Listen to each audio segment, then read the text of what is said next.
Good evening, everybody, and it is back. The Premier League is back where we want it to be. Starts off with a big win for Arsenal, 2-0 at Selhurst Park. First big job up and away. 1 second, everyone. About to lose the power there. We're back in. We're back on. Good game. Really interesting. FPL's kicked off. I've got 10 points on the board. I'm already hooked. I'm sailed onto it. We want to hear how you got on today. Put in your comments. Let us know what you think of the game. Who impressed you? Who didn't impress you? What you think's going to happen? Let us know. Hi, Anthony. All right, mate. Thanks for popping in. Really appreciate it. Listen, we're not just going to be reviewing the Arsenal game. We're also going to be reviewing the football coming up this weekend. Me and Jesse can have a little look through, see what we think, who's going to win, any upsets. So we want to hear your thoughts. So come and let us know. So, Jesse, what did you make of the match? What impressed you, buddy? Yeah, Arsenal were really impressive first 20 minutes. I'm impressed by the way they play and the commitment they have to what Mikel Arteta is trying to get them to do. A little bit more of the same from last season. They do look better. They look like more of a team. Arsenal, top of the league. That's right. Can't let it go now. This is it. They can't lose the grip. A lot of pressure on. The only thing that didn't go their way is that they can't say 1-0 to the Arsenal because it was 2-0 to the Arsenal in the end. But at the end of the day, no, they looked really good. One of the trends that we kind of were discussing as well as we watched that game, a little disappointed to see them go back into their shell and let Crystal Palace come on to them, which the statistics here we'll go over probably. So, yeah. No, 100% they did. Yeah, the first 20 minutes were really impressive. I mean, nothing to take away from Arsenal. Arsenal were very, very good. They've been good all pre-season and they brought that same level of intensity and sort of just togetherness into the first match of the season. But, it's no digging out of Crystal Palace. This is probably to do with, I believe the reason they had a split sort of pre-season, half in Australia and half in the UK, is down to COVID vaccination status, and that's on the club's level, so that they should have known better to have agreed to go to a country where there's strict rules in relation to COVID vaccination and whatnot. So that is an issue, and they did look a bit leggy. But what I was impressed by and commented on our Discord was Crystal Palace actually came into their own after they went 1-0 down. It's almost like they needed to concede a goal to get back into it. So, yeah, Palace got there, could have got a goal. Eze should have done better with his chance, really should have done better. So if I was a Palace fan, I certainly wouldn't be panicking. At the end of the day, 2-0 to a rejuvenated Arsenal is not the end of the world. There was some positives to take from that game. I think it'll all come good. Just a hard one to take because of sort of the pre-season sort of just showed that the energy level just wasn't quite there. I just don't think it was quite up to where Arsenal was at the time. And I think we need to talk really, Jesse, about that first goal. What did you make of it from that set piece? Kind of swung in from the right-hand side, Zinchenko completely unmarked. Very, very new sort of set piece routine. I know that last season we made a big deal over the new set piece coach that they had at Arsenal. And it seems to have paid off because I think that was the first goal I've seen Arsenal score from a corner for a long, long time. Brought in completely unmarked. Zinchenko sort of back end of the far side of the box, heads it completely free. Zaha ball watching, we can level that. That's what he does. Zinchenko free header knocks it over back towards the far post. In there, Martinelli, not the tallest of guys, but no one's challenging, and it's a free header, and he's done really well. Nice goal from Martinelli. So what was that? Was it more Arsenal for that goal, or do you think Palace should have done a lot better? Bit of both. I mean, 20 minutes into the season, Crystal Palace caught standing still. Not necessarily their best attribute, concentration at Palace. So it's not that I don't expect. I expect better 20 minutes in. I understand that can happen with some clever play, which Arsenal's set piece was clever. You can see Zinchenko. You can see the plan. You can see the way the ball is delivered. It's clearly lofted over, and not really lofted, but hit well, driven over to the far post, beyond the far post. And Zinchenko, 2 or 3 seconds before he gets his head on the ball, like you said, Zaha ball watching. Zinchenko's pulling off the back. That was clearly planned. Yeah. So A little bit of both. I expected a little bit more, especially that early into the season. Just you should have your head screwed on a bit more. But no, I mean, overall, it's a good goal. Yeah. Martinelli with my FPL points. Of course, I'm not going to be top of the league. I think I'm tied with you, and Annie's taken the cake so far. But it is a marathon, not a sprint, Annie. So you just calm yourself down. It certainly is.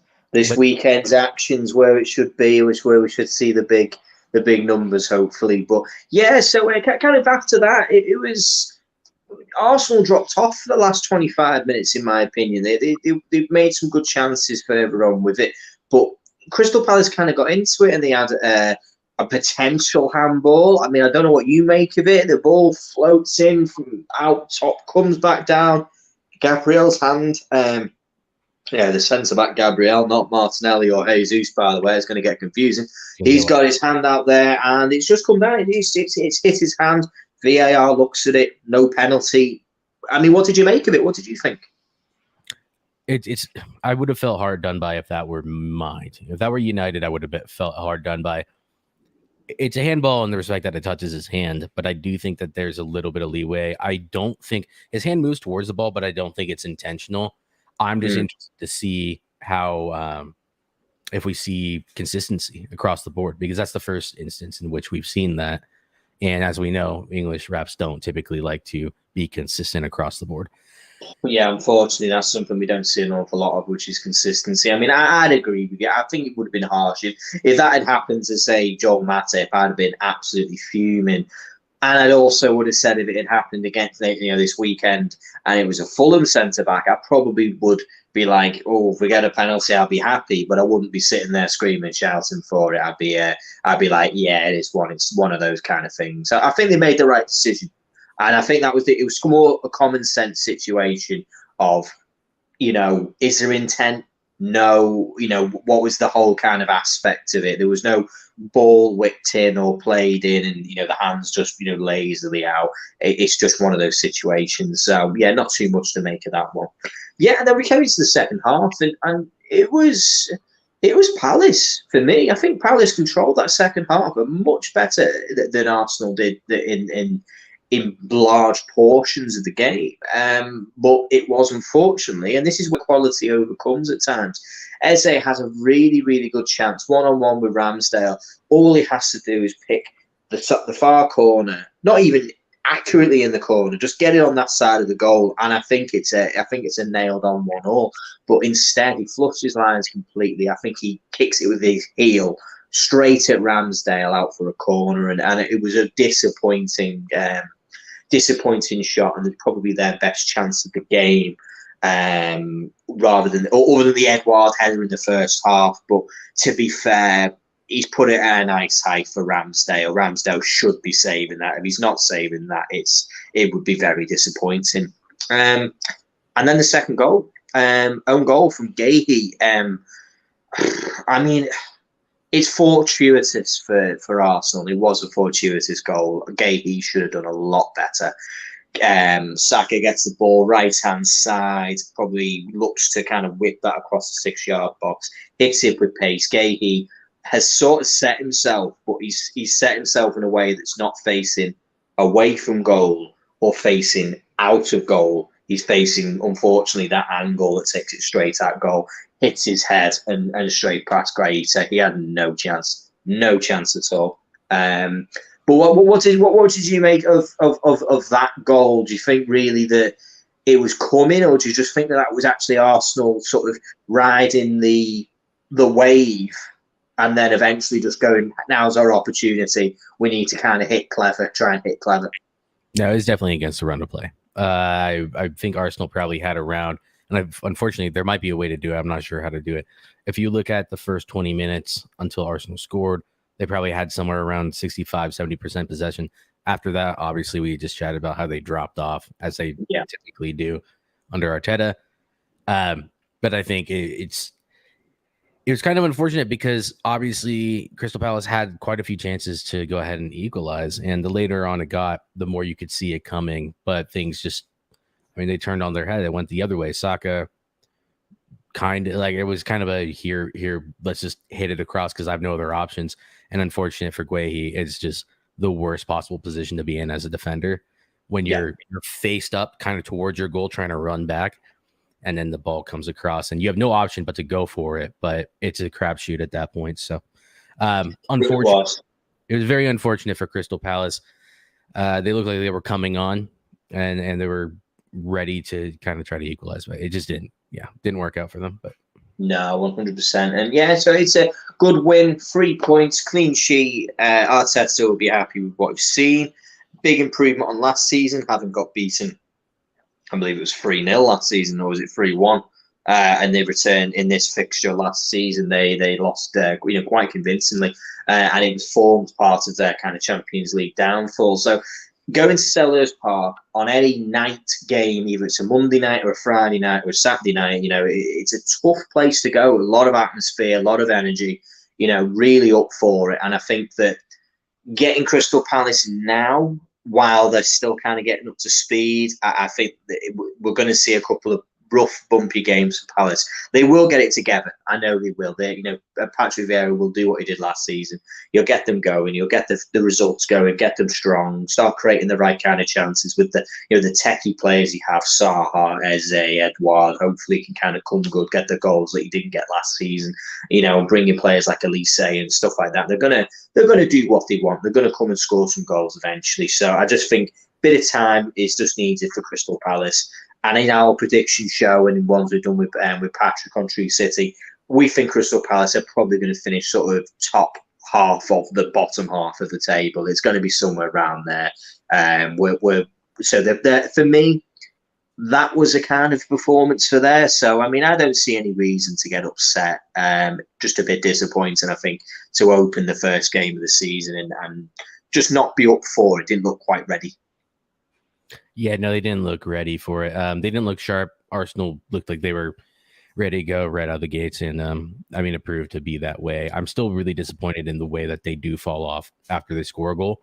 The proof is in the pudding. People will tell me, especially Arsenal fans will tell me, oh, well, that's the way we should be playing because we ended up winning 2-0.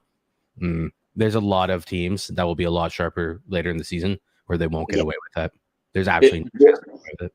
100%. I mean, I was impressed. And it's not me taking away and saying, "Oh, Dan, you're just trying to kind of make excuses and saying, well, Palace, they're not quite ready. They're not this. They're not. I'm not saying that. What I'm saying is I'm not jumping on the hype train and saying that Arsenal were absolutely incredible because they weren't. I think if they came up against a better drilled, better prepared football team, not even your top 6 teams. I think if they came up against, say, for example, Newcastle, that could have been a much tougher match. That could have been a much tougher game where potentially that 1-0 which they were kind of hanging on to could have ended up being a 1-1. They could have dropped points here they could have dropped points even if Crystal Palace had just taken the clear cut chance with Eze. That 1-1 could have been all the difference. That could have been the change in the atmosphere, and that goes from winning 1-0 to going on to 2-0 to drawing 1-1, and then it's a bit of a deflator, isn't it? And it's a brilliant result for Crystal Palace. It's just they weren't quite there. So, what did you make of the new boys over at Arsenal? I mean, Zinchenko started, Jesus started. Good games. Impressed with them. Improvement. Yeah, Zinchenko is a clear upgrade on Tierney, not just because Tierney is injury prone, but he's a better player. He just is. And they need that leadership. The fact that they have leaders kind of scattered throughout their team is definitely a good sign. I like the captaincy going to Odegaard, whatever people think about him as a player. I do like that. And I like kind of the statement of intent from Arteta saying, I'm going to give it to him. He clearly sees something in him and saying, I'm going to give it to one of the younger players because they'll be here for years to come. Xhaka is, he should have been off a summer or two ago. I think it'll please a lot of, Saliba does look good twisted. I agree. He looks very good. But just that mix of experience and youth is really good. And just even having a young captain to come in, and Jesus will be a captain. Zinchenko will be a captain. Who else? Partey will be, but this is a team, just looking on the screen right now, let's go through it. Jesus, he's good. He has experience winning leagues. Martinelli, young, but not that much experience. Odegaard, captain for his country, decent amount of experience. Saka, he's played enough games. He's not a youth player. He will be considered one, but he's not anymore. He's like a senior player, isn't he? He's a senior player. Exactly. He's played enough games. He's not. Partey is a senior player. They have a lot of experience now, even throughout their younger players. So I really like the look of it. Saliba's young, but he has kind of that profile. I'm not convinced by White, but I think that once you get Tomiyasu or another right back in there, I think he gets dropped. Zinchenko and Ramsdale. Ramsdale's doing his thing. He had some decent saves today. So, I mean, I think they have a really good thing going in their starting 11 at least. So. It certainly is, and it's going to be important keeping that 11 fit, keeping them rotated, keeping them, because as we've said before, that I believe that Arsenal have a very good 11. They do. They have a top 4-11 team. It's just my concern for them is their bench options, their options to come on when they have to make changes. Taking Jesus off to bring Eddie Nketiah in. Eddie Nketiah might come in there and completely change my mind. They might have a great season, but for me, he's shown nothing of that previously. He's not been a player who they can rely on week after week, week in, week out. So that would be a concern for me. I have a concern, obviously, for Tierney's fitness. Zinchenko has gone from playing bit part football at Manchester City and will more than likely play up to 90% of these games for Arsenal because he is now their first choice player. I don't see anything else. Saliba did look very, very good. Interesting, though, because as you've mentioned, when Tomiyasu, who is the actual right back, comes in, someone's got to hit on the bench. Someone's got to drop to that bench. And Ben White, 50 million. Don't know whether we can drop him. Gabriel, I mean, ultimately, he's the first choice. So does Saliba, who, at the end of the day, had a fantastic season last season in Liga, winning Young Player of the Season. Does he then lose his place? So it's going to be a balancing act, to be honest, because I think there's a couple of people there that you've got to keep happy. Where Saliba, even though he's a young player, is now probably going to be saying, well, do you know something? I'm the man. I want to be first choice. I don't care about Ben White and I don't care about Gabriel. I've come back because you told me that I was going to be here. I was going to be in this team. So that is an interesting one. Ben White at right back? No, I mean, I don't see it. He's not a right back. It's not his position. So that's where it comes into it. It's not, well, do I care about who's in front of me? It has to be Arteta's decision saying, I don't care if you're worth £50 million. And bringing that Tomiyasu or someone and benching him, even though they got Saliba for a decent, not a decent price, a inflated price for his age.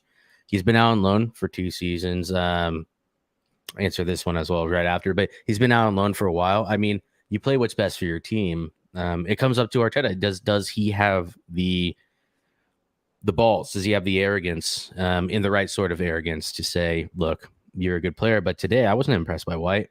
He did well with Zaha. Zaha is always a handful, but at the end of the day, it should be your best back for. And White might be better than Tomiyasu at this moment in time, just because Tomiyasu can't even stay fit. But when he does come back in, when they do get another right back, when whatever may happen happens, does he have the authority to do so? And I think that's the biggest thing. And so going to twist his comment here, obviously, was Arteta right to send Saliba out on loan? Yes. It's looking that way. I mean, for 2 years, he's gotten a lot of experience. He's played basically every minute for Marseille in Liga. And yeah, I mean, I think at this point, you have to just say a resounding yes. There's 2 points, isn't there, with a loan? A loan can be brilliant because we all sit here and think, oh, well, he's going to go out and get experience and he's going to go and play. Well, it's not always, unfortunately, the case with loans. Loans can work one of both ways. But as you've mentioned, I think that the loan's worked out because he's gone to the right club with the right profile where he's had a lot of experience and he's been able to learn the lessons, play in a league which, yeah, it's not the same standard, but it's a standard high enough for him to be able to go, do you know, I've come away from the club, I've come back to the club with new knowledge, new experience, I've got a lot more game minutes under my belt. I'm ready to play. And that's where it's important because Saliba will see himself as going, right, I'm now, I want to be in the team. I'm coming back because he could have said, I'm happy in Marseille. I've enjoyed my football. I want to stay here. So that's it. So I think, yeah, as you say, Ben White, Tomiyasu should be keeping Ben White out of the right back position, in all fairness, because that's his position. So we're going to have to see. I think it's going to be interesting. But great result, fantastic result for Arsenal, on top of the table for now. Interesting to see. And that's where we're going to go right now. And we're going to have a look at this weekend's fixture list. Got some really, really good games. We are going to be starting out first game, 12:30. My favourite club away at Craven Cottage, Fulham versus Liverpool. Don't see anything but a good result here for Liverpool, to be fair. Really nice start to the season. Marco Silva plays a particular brand of football, which last season completely obliterated the Championship. Very open, attacking, broke the record for the most goals scored in a championship season. And if they hadn't all been out on the drink second to last game, they probably would have broke the record for all football for most goals scored in a season, beating Manchester City. This is going to be interesting because this falls into Liverpool's hands, as in it's a team that comes to play football. So how do you see Fulham setting up? Do you think they'll play their brand of football, or do you think they'll just maybe try and sit back and maybe try and play a completely different way? No, I think that the disadvantage that they have is even if they want to play a different way, they're not coached to play a different way. So they can try as much as they like, but it's like Leeds United under Bielsa. You can try to play a defensive system, but you're better off just playing your game at a certain point because you don't have that plan B. This is going to be a Liverpool, I wouldn't even say thrashing, but I expect a clean sheet and I expect at least 2-3 goals. And that is just bonus points, basically. You see, I totally agree with you there. And as Anthony's put, Liverpool win. I mean, this is it. Liverpool have done a different situation in the past. We used to see Liverpool win 4-5, 5-0 games. What Liverpool do now is I think Klopp's learned to be more controlled. That once you get to a point where you are winning 2-0 and it's the second half, just lay off the gas. 2-0 is worth as many points as 4-0. It's not worth going and keep going and pushing. I think he's learned that lesson. So, yeah, I think 2, maybe 3-0. I don't. Mitrovic is the worry, but we've got Van Dijk, we've got Matip, we've got the defenders. Do you know what I mean? I'm not overly, concerned. Salah. Now, this is interesting. This is very interesting, everyone. If Salah scores tomorrow, he joins the record for the most opening weekend goals in the Premier League. He will also break the record, if he hasn't already broke it, for the most consecutive opening day goals. I feel like he broke that last season, but don't take my word for that. I feel like he either joined it or he broke it. Yeah, exactly. It's one of those two. So if you've got FPL, Mo Salah will be definitely someone you want to have in there. You'd certainly want to have him. If you can get him captained, you haven't already captained him. Get him that done. I'm backing him to get a goal, at least a one. Don't think Nunez will start. I think if you've got him in your team, I think it's more likely Firmino starts and Darwin comes on at like the 60th minute. Kind of use him as a bit of a battering ram. But yeah, as you say, Anthony, and I also miss Fabio for the Liverpool side. He was huge, very, very influential piece of Fulham's puzzle last season. Was Fabio Carvalho, and he's already shown how good he is at Liverpool. So yeah, we're thinking we're going to see a win there. So the next game, we're going to have a look at Bournemouth versus Aston Villa. Is that right? So I'm on a phone here, so it's a little bit small. Bournemouth versus Villa. Now this is interesting. Steven Gerrard away from home. Scott Parker, battle of the early mid-2000s midfielders right here as now managers. How do you see this going? Solanke, the only goal-scoring threat I see at Bournemouth. Do you think they could get a result out of Villa? Because this looks like a must-win for Villa to me.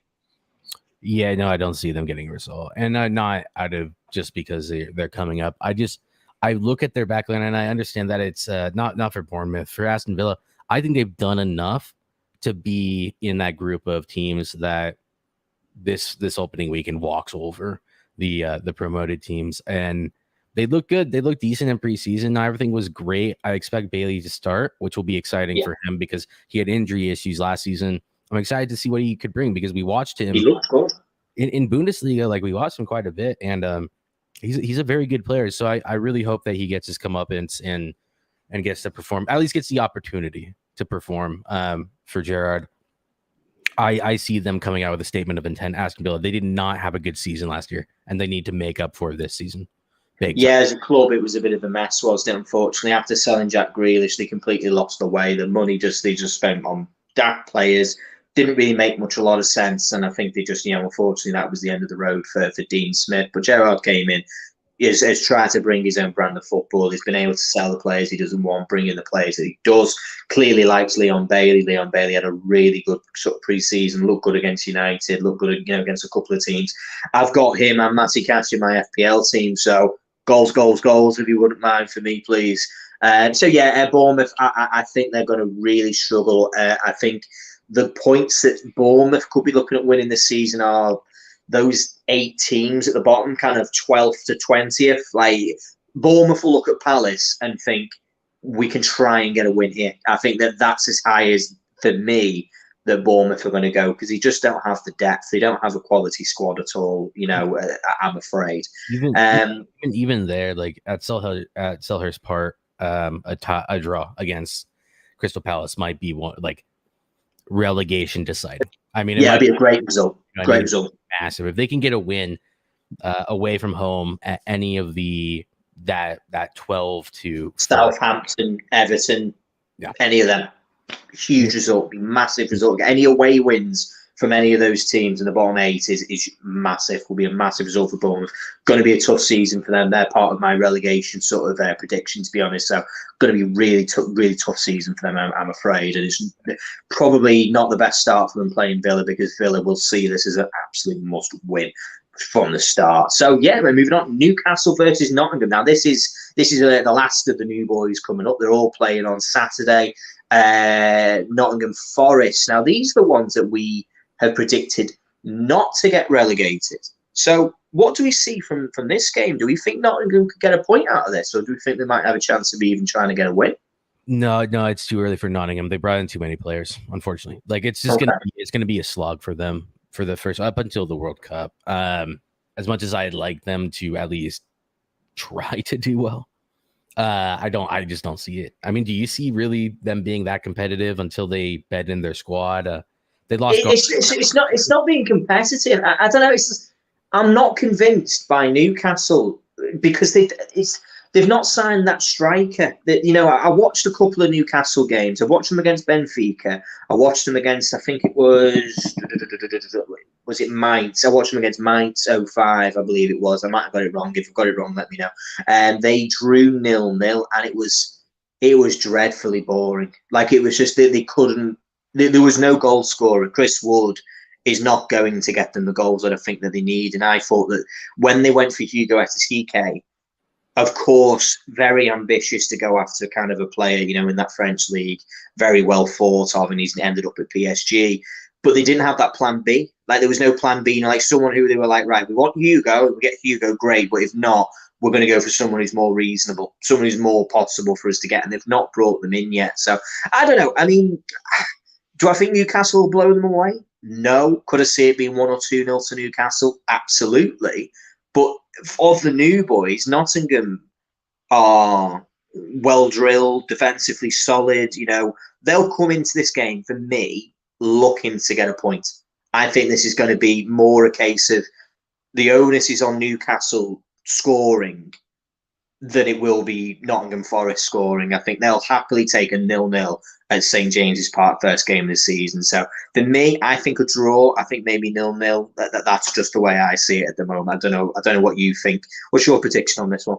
No, I think they lost a decent amount in Jed Spence, who was pivotal to them, and Gardner, who was probably their best midfielder last season. I'm not convinced by their goal scorers, so they don't really have that one X factor that might get them out of trouble. When it comes to Newcastle, they're going to be under pressure. That's the one thing I will say. This is why I can see Nottingham maybe doing something, getting a draw or whatever. But Newcastle is going to be all over Nottingham first game of the season. This won't be a Newcastle side that isn't up for the fight. What do I see? Honestly, we should go through score predictions as well. But just to bring it up now, I think it's going to be like a 1-0 Newcastle, but I think that they'll be all over Nottingham. I don't think Nottingham has been in the Prem recent enough to really remember what it's like. If they were at home, that'd be different because they'd have the crowd behind them. But since they're away from home at St. James's, it's going to be rough. 100%. Yeah. So recap. I think 2-0 to Liverpool against Fulham. I think it's going to be. I'm backing a.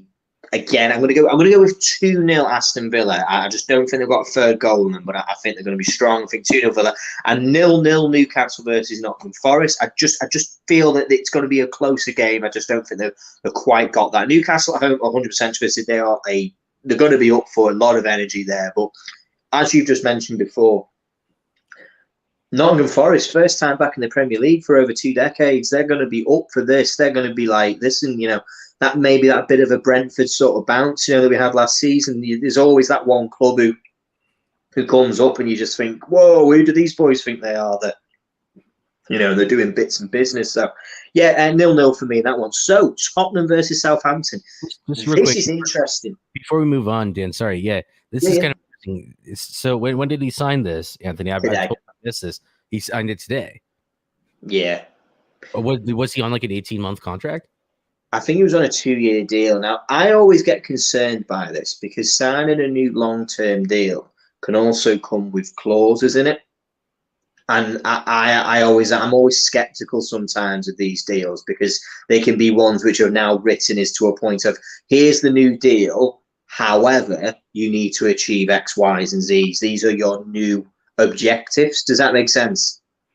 I almost assume, no, it makes a lot of sense. And just like following along that thought, I don't know what you think about this. It could be a way of easy termination if he doesn't excel and prove the right standard. Like, get us into the top 8, get us Conference League, get us these things.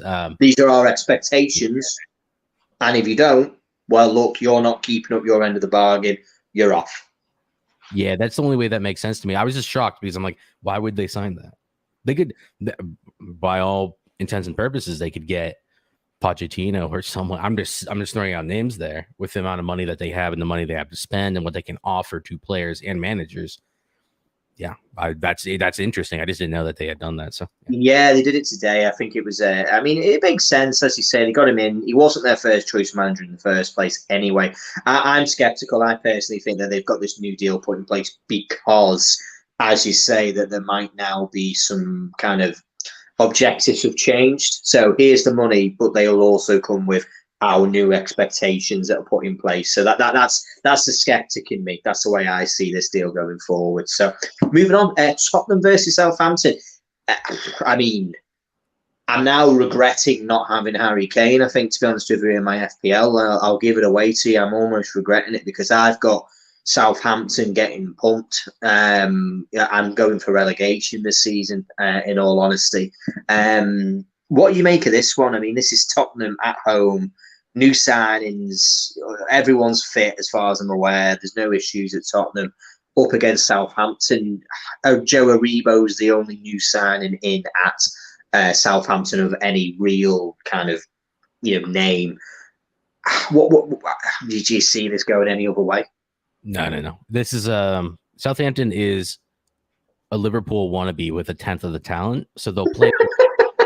I mean, this is just the way it's going to be. They're coming up against a side that's tailor-made to play against them with, like I said, a tenth of the talent. So I think if your FPL was Kane or Son, I think Son will score quite a few goals. I went for Kane as my vice captain just because I expect him to at least get a couple of assists, if not plenty of goals in this game. Like, this is just tailor-made for them. This is tailor-made for Tottenham to wipe the floor, especially at home against Southampton. If this were away, I wouldn't have any difference in response. It'd probably be worse for Southampton. So, no, I actually. You see, the funny thing with Southampton is that they're such a strange club. They're almost like a dice with 20 sides. You never know what you're going to get. Like, they can be absolutely unreal and play magic football and, play really nice and score 2 or 3 goals. And you think, whoa, this Hasenhüttl knows what he's doing. This guy's the man. He's got something going. And then the next game they can go and lose 3-0 convincingly. They can lose 9-0. 2 seasons on the bounce. Finally, they broke the duck of not losing 9-0. So I suppose that's actually a bit of a bonus. They are such a yo. They'll play incredibly against, say, a Manchester City, but then get absolutely demolished by, I don't know, Brentford. They're so unpredictable as a team for me for Southampton. But yeah, for me, if I'm a Tottenham fan, I'm expecting 3-0 minimum. 3-0.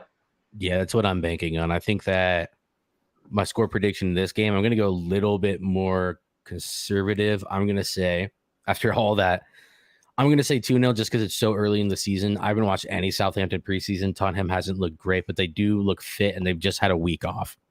That's the thing that scares me. They could come out of the gates flying. So, 2-0. 3-0 is a decent bet. I'll go 3-0 with you. Yeah, 3-0. So Leeds versus Wolves. Interesting. Different Leeds this season under Jesse Marsch. I'm expecting big things. Ellen Road against Wolves. Wolves haven't brought anybody in of any real note. They are the same team as they were last season. Really struggled towards the end of the season last. They were really good to begin with. Strong, didn't score many, but didn't concede any. They were very kind of a 1-0 club, 0-0, 1-0, hard to beat, hard to score against. Got a goal, defended it for the lives. I'm just interested to see which Wolves turns up at the start of this season. Is it going to be that strong defensive one, or is it going to be the one that ended last year?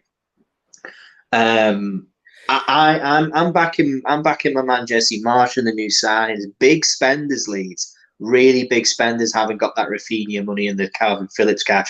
They've backed it. They've backed Jesse Marsch. Aronson's come in there. I'm expecting big things because my man down here has been balling him out. He's been saying how good he is.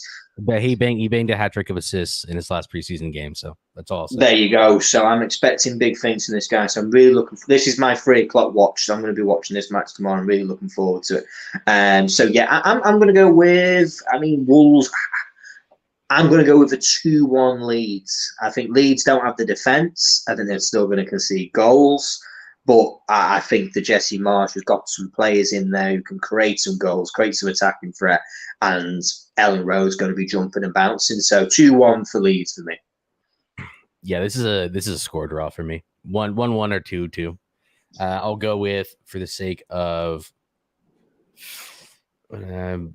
Leeds can't defend, but Wolves still haven't shown that they can really score, at least not in an actual season game for the past 12 months. I'll go 1-1 for this. Yeah, 1-1. I think that's fair. Yeah. Yeah, to be fair, it wouldn't be a terrible result for Leeds, to be honest, against Wolves. That would be a good result for them, to be fair. Yeah. Yeah, and I mean, like, just to kind of explicate on that, to expand on that. Leeds, good side, still haven't gelled. Brought in a couple new players. Obviously, lost Rafinha and Calvin Phillips. Wolves haven't done much, but they're a much more settled team. One more season under Bruno Lage or whatever it's called. Whatever. Bruno Lage. Yeah, he's called Bruno Lage, but that is the British sort of idiot in me. You read it and then you're like, but it's Anyways, I honestly, I just think it's gonna be. I actually think this game is going to be a lot more dead than people think. I think some people might look at this game and be like, well, it's Leeds United and Wolves will do something. I just think it'll be a pretty dead game, to be fair. No, 100%. Listen, everyone, just put your score predictions in the chat for us. We'd love to hear what you think of it. If you're thinking we're miles off, we're talking nonsense, put your numbers in there. Let us know what's going on there. Let me take care of this because I have a little bit here. Whoever finishes above Spurs will win the title. This is something that I have a major issue with. Spurs have had a decent window, but they are nowhere near the level that Liverpool and City are at. Just at a baseline. Sorry, Twisted, but then coming in, what's up, Philip? Thanks for tuning in, man. Spurs will be 10 points behind Liverpool and City. I can't see any way around that. I think people are doing this thing that they normally do, where it's like Liverpool are totally overrated, and then they go get 95 points or something. And then they look at Spurs and they're like, oh, yeah, they can climb up the table by 20 points. It's like they can't. That's not how this league works. It's not how this game works. This is it. The hardest 10 points to get are those points from the mid-70s to the mid-80s. They're a very tough 10 points to get. They genuinely are.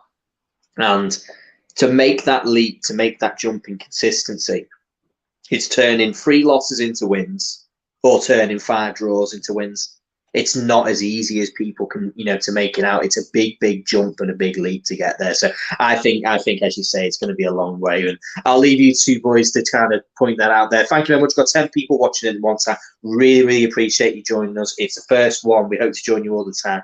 If you can hit the like, if you've not already subscribed, please subscribe. We're going the road for 250. We're trying to get to 1,000. Hopefully by the end of the season, we need your help. And we're trying to build a community here so we can get in there. Everyone's welcome. We've got the link in there. If you want to join, want to have a chat, come and give us a message. We're ready to go. So yeah, we'll just carry on there. So the final game is Saturday. Now this is a funny one. I don't know what I want to hear what the chat has got to say about this one. Everton versus Chelsea, evening kickoff, Goodison Park, Frank Lampard. Last season, Everton took points 1-0 off Chelsea. I've got a sneaking feeling that this is going to be a 0-0. I just have a sneaking feeling that Everton will get our result as in taking points off the top 6 team. They just have this ability to do this at Goodison Park. I don't know how, but they're always able to do it. So I'm not overly impressed with Everton. I think they're a weaker team than they were last season. I think they're a weaker team than they were for a long time. And I'm not a big fan of the manager either. It's just Everton-Chelsea. It's a game that should be 2-3-0. Chelsea control the match, no problems at all. Great result. But at Goodison Park, it just doesn't seem to correlate. I don't know what you think. What do you think, Jesse? Form-wise, I mean, it makes sense to say 0-0 draw. Chelsea can't score, and Everton can't defend or score. Like, it might just be a dead rubber. Everton has a good record at home in Merseyside against them. So, I mean, 0-0 is a safe prediction. Chelsea will look better than they've looked in preseason.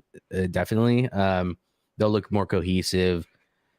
There are good signs around Chelsea, but yeah, I think Chelsea win this. But at the end of the day, I completely understand the sort of the idea behind this. I don't see Everton coming out with as much of a fight, but I've been wrong in the past. They've got no goal scorers. This is the thing. Everton's got no goal scorers. DCL's injured.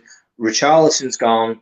Rondon's actually suspended, so they haven't even got Rondon. They've got Anthony Gordon and maybe Dwight McNeil, Damari Gray. Well, Dwight McNeil's got as many goals as Alisson in the last 18 months.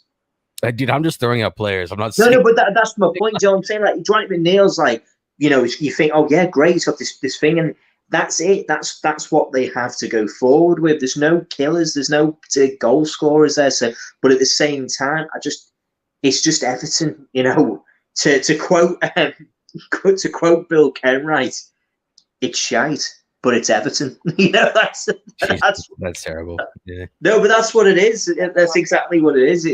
That's what they do. That's where they are. They spent the past 6 years telling us all that they were going to go up to the top, that they were a big club, that they were just living in Liverpool's shadow for the time being. And then the power shift was coming. Liverpool was gonna be blue, and they failed. They should have. Yeah, no, it didn't work out, did it? They spent more money. They dug themselves into debt. And then they found out that because of sanctions, they couldn't do a damn thing about it. And now they're in turmoil and probably going to need to liquidate unless they can sell at some point. Like they're in a lot of trouble. Like they're in so much trouble. So yeah. No, big time. So we'll just move on to the Sunday's games. And so yeah, Leicester versus Brentford. Really, really interesting game, this one, because Leicester has made no signings, is probably going to be losing more key players than they can actually replace. Already lost Kasper Schmeichel. Maddison looks like his head is already turned when it comes to leaving the club. He could end up going to Newcastle. Won't be done in the next, obviously by this game, of course, but it could be done by next week. Wesley Fofana is pushing the move, wants to leave, wants to go to Chelsea. Apparently has changed his social medias to say he no longer plays for Leicester. Crazy, yeah, he's pushing. Yeah, he actually did this before. He actually did this before at Saint Etienne, where he first played. He did the same situation when he wanted to leave. He removed his played for Saint Etienne. and has now done the same with Leicester. So he wants out. He is gone. So Leicester, tough game, this one. Vardy is fit. Brentford, I'm going with a 1-1 draw with this game. I don't think Leicester will lose the match, but I just don't think they're going to win it. I think Brentford will be strong like they were last season. Lost Ericsson, but they brought Damsgaard in. Basically, they're like the Danish version of Wolves. They just buy Danish players rather than Portuguese players. So they just bring in those. It's like little Denmark is Brentford at the moment. No, it is. I think Leicester beat Brentford here. I think Brentford start their season against United at home. I don't see Brentford having enough to compete with Leicester City, and I think that they need that spark of a home crowd to really get their season started in the way that they would want to. I could see that, yeah. No, I could see that, yeah. I think Leicester will do enough, but when you don't have the crowd behind you opening day, you kind of lose a little bit of that feeling. I think Leicester do them. I think it will be like a 2-1 or a 2-0 Leicester, and I might be being generous to Leicester, but yeah.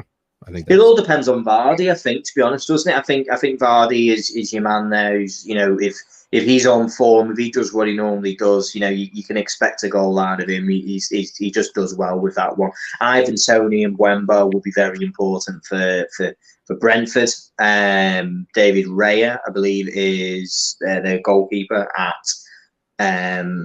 Brentford. He did well last season, so it's going to be an interesting one. So yeah, I could definitely see 1-0, maybe 1-0, maybe 2-1, 2-0. It's definitely there, but it's. I don't see Brentford winning the game. That's just my opinion. I'd love to hear your thoughts out there. So I'll let you take on this one, the big one, the opening match at Old Trafford, United versus Brighton. How do you see this going down? I think we get it over the line, but I don't know if it's going to be convincing. Ten Hag's been doing some good things with United, but central to that whole structure that we've seen during preseason has been Anthony Martial.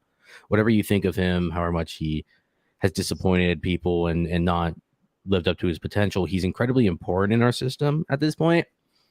We won't play a pressing system if Cristiano Ronaldo is in the team. We won't, and that's going to massively hinder us.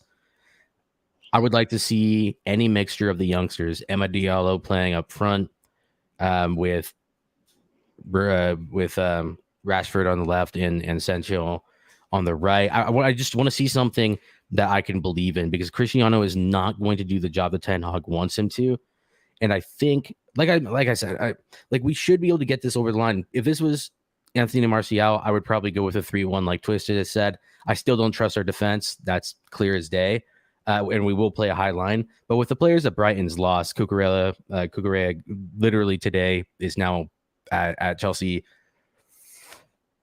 I just can't have any faith in United. But yeah, I'll go for a 2-1 win for United, because we do have enough. There's no doubt about it. They've lost enough players, and I think that they will have bedded in enough players at this point. So you see, like it's so funny because, like, think realistically. I understand, Pav, that you're negative about it, but I'm already being negative, and I still think we should be winning. So I'm two ways on this one. I think you're going to win the game. I don't think it's a far stretch to sit there and say I could see this being 0-0. I know that's the thing. It's not a far stretch in my mind looking at thinking Brighton come there with that siege mentality. They've lost these players, come to United, soak up the pressure. All the pressure is on United to get the result. Ten Hag's the new manager, blah, blah, blah. Just soak it up. Just come here, get a 0-0. I could see that being an outcome. But for me, I actually think that you break that down. I think you end up winning 2-0. That's just the way I see it. I think that you'll have a lot of the ball. I think you'll have a lot of possession. I think you'll be able to just have that extra level of quality, and eventually the goal will come. You have struggled, as I say, unfortunately. Started out really well in pre-season. The 4-0 against Liverpool's 37 players or whatever it was that we played. That was fine, but the result didn't matter. The performance is what really mattered from United. They looked really, they played a good brand of football, played well, played up against Crystal Palace's sort of mixed team, as we've already mentioned earlier on. But again, look good. Not quite the thrashing. Played Melbourne victory. You'd want to win that game. Again, positive. And then it kind of just, it just trickled away a little bit. Maybe it was a nice step up in levels. The levels started to step up in, like, you played more prepared teams towards the end. You ended up playing Atletico Madrid. Didn't quite get the result that you wanted. Lost 1-0 in that game. But it was a good barometer to see where United was, because they were really up for it. They were up for a fight, and United in the past probably the players would have shied away from that fight last season, but this season they look strong. They look like they were in for it. By far the best game that gave us a barometer during this preseason was against Atletico. Atletico really didn't have any answers the entire game. They brought on 20 players that we would love to have in our squad, and João Felix, a moment of from João, was the one thing that took to break the deadlock. I don't think United are as bad as people think we are, but what I will say for this game specifically, you just need a number 9, not even a number 9, someone who can press from the front that Rashford and Sancho can play off of. If we have that, Brighton are not going to see much of the ball, and they're not going to be able to play in a low block and keep us out. Kind of like you said, like we'll probably break it down at some point. Yeah, I think it could be frustrating. I mean, I have a feeling it could be 0-0 at half time. But eventually, I think that United will be able to just break that down. There is another world that it goes into, and it ends up becoming a bit of a free-for-all, because Brighton kind of go free hit, just go in there with a free hit mentality and just go and play football, and it ends up being 2-0, 2-1, 4-1. It could be anything. I think they get punished if they do that. 100. Yeah, that's what I mean, exactly. It could end up being a big score if Brighton come there to play football, which I think would be a mistake. I think they need to be clever and need to come and play almost that anti-football against you this time round. That's it. And Phil, you're already my best mate as well. Thank you very much. He's a Liverpool fan. I need a bit of help against these boys. That's quality. He had to hit me up for some of the games and stuff. But that's what I mean. It's going to be an interesting one. I think Brighton's a lot weaker team. We've all predicted Brighton, and we upset a Brighton fan on Patrick's channel when we sorry about that, when we said that we don't see them making moves up a table with less players than they had. I don't see it's possible. It doesn't make any sense. Well, he got frustrated because he thought we put him in 17th. It was like, no, we put you. Oh, right, yeah, that was right. Yeah, that would have been unfair. We weren't trying to insult you or anything. Yeah. No, we thought 14th, something like that. It's very feasible they could end up in 14th. I just don't think that there's any way that they improve, having lost Yus Bissouma and Mark Gugrea in one season. Yeah, fair enough. The other thing, the one last thing before we move on to the biggest game of the week, and probably is that Brighton did have a very good preseason from what I've heard from people online. So maybe they'll be sharp, but besides that, United still, we're talking about this in a way that's it will be competitive, but United should get the job done at home, first game of the season at Old Trafford. It just should happen. 100%. No, 100%. I think if it was a reverse fixture, I think if you were playing away, I would probably have leaned more towards Brighton maybe getting a draw. I would have leaned more that way, just with the home fans, like you say, with that bounce. I'd have given a little bit more leeway. But if United don't win this one, that would be poor. That would be a poor result. Massively poor. But so moving on to kind of the final game of match week 1, because there is no Monday games, I believe. If we just scroll down slightly, I don't think there's a Monday match. No, there won't be. No Monday match for the weekend. So so the Friday game is the Monday game. Finally, so West Ham versus Manchester City. Huge game. This is a bitch of a match for Manchester City. I mean, away. London Stadium, West Ham, new players, just as strong. It's stronger than they were last season. Manchester City, not quite the pre-season that they would have liked. Looked a little bit leggy, a little bit off against Liverpool in the Community Shield with Timu Lukaku. Haaland, I hope he isn't as daft as it sounds. I got him in my FPL. I kind of don't want him to score, but I've had to kind of hedge my bets, because if I don't put him in, he's going to bang. and then he'll also end up being detrimental to Liverpool. And if I do put him in, at least then if he does score loads of goals, I can get some points. So I'm winning both ways, aren't I? One of us is losing out this week in the striker department on Fantasy Premier League. So, like, one of us is going to have to eat a big bag of, dicks. This is it. It's one way or the other, isn't it? And the only reason I'm not putting Darwin in is because I know what Jurgen's going to do. He's going to just gently bring Nunez in. He's not going to put him in. So I back my boy at the end of the day, but I'm also know who's going to play and who's not going to play, and Haaland will definitely play. How do you see this match going? What are you predicting in this game? Because I've got so many predictions in my mind. Chat, let us know what you think, because I don't know. I don't know. Yeah, no. At the, you assume City will. I know you don't. City win this only because I think West Ham will get a result. That's the only reason why. Because I always this game. I think it's too early, and I don't think City click early on. I think they just somehow sneak a win, and I think they'll 1-0. Yeah, something ridiculous too. It'll be like a Rodri 40-yard screamer or something stupid. Like you're just in like the 80th minute just to ruin my day. And it'll just be like one of those where like everyone with their FPL or just like anyone who's a neutral who doesn't care just like is watching it and just goes, oh. No one gets any points. And then we all just not even with FPL, just anyone, just the entire footballing world goes, City in it. Yeah. And they're just like it was a shit performance from City, but just someone did something that you didn't expect, and then that's just how I feel, because I expect West Ham to get a result, so that means City's going to do something. That's it. Whenever I look at a team playing against City, I think they can get a result. I always have a second thought and think that's just a Liverpool fan in me saying that. I'm not thinking straight. I'm literally. I said, you boys will attest to this. I kept saying Liverpool, City have got a 0-0 draw on them still. Between now and the end of the season, they've got a 0-0 draw, or they've got another game where they don't score. And I was predicting it could have been Wolves. Didn't turn out to be Wolves. I thought it could have been Brighton. And then it kind of went to West Ham. And when they were losing 2-0, I thought, this is it. I've been vindicated. It wasn't. They still drew the match, but they could have won it if Mahrez had obviously, who was not allowed to take penalties ever, by the way.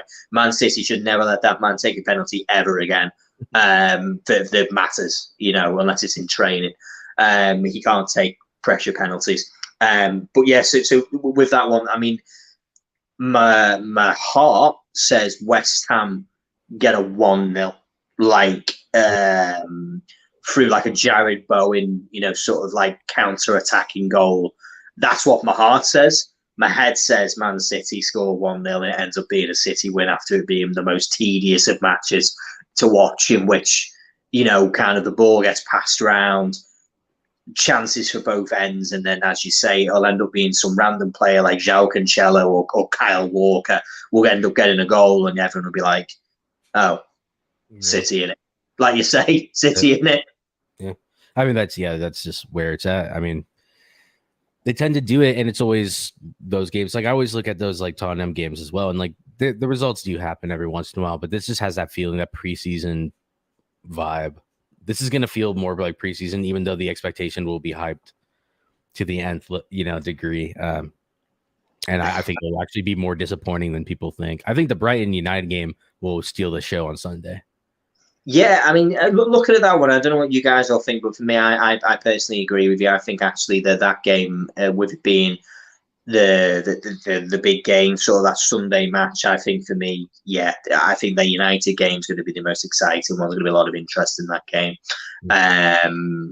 Looking forward to it, to be honest with you. Listen, thank you everyone, obviously, who's joined us. We really do appreciate you coming on. Phil, thanks very much for jumping in and putting your comments in. We really do appreciate it. Thank you very much. Twisted, Anthony, we're all part of all those boys. Anyone else who's come along and watched, anyone who's not watched live and is watching afterwards, we really appreciate your time. Pav, of course, always popping in, and we know you're there watching. Whenever you get the chance, we know you're working and stuff. We do appreciate your time whenever you do get involved. So listen, everyone, thank you very, very much for joining us on Talk Football. First match day in the new Premier League season. We couldn't wait to get to this point. We've been talking about it off air. We said, can't wait to have content that writes itself. It's been a hard slog. It's been a tough one for us, but we've got there. We hope you're going to join us on every opportunity that you can. We're going to bring you as much content as we have. Any ideas, anything you want us to cover, let us know. But until, I think tomorrow, we'll probably have a bit of a show tomorrow. We'll find some time to review the games, I'm sure. But until then, stay safe, be lucky, and we will see you next time. Thank you very much, everyone. See you. Bye-bye. Like and subscribe. Like and subscribe.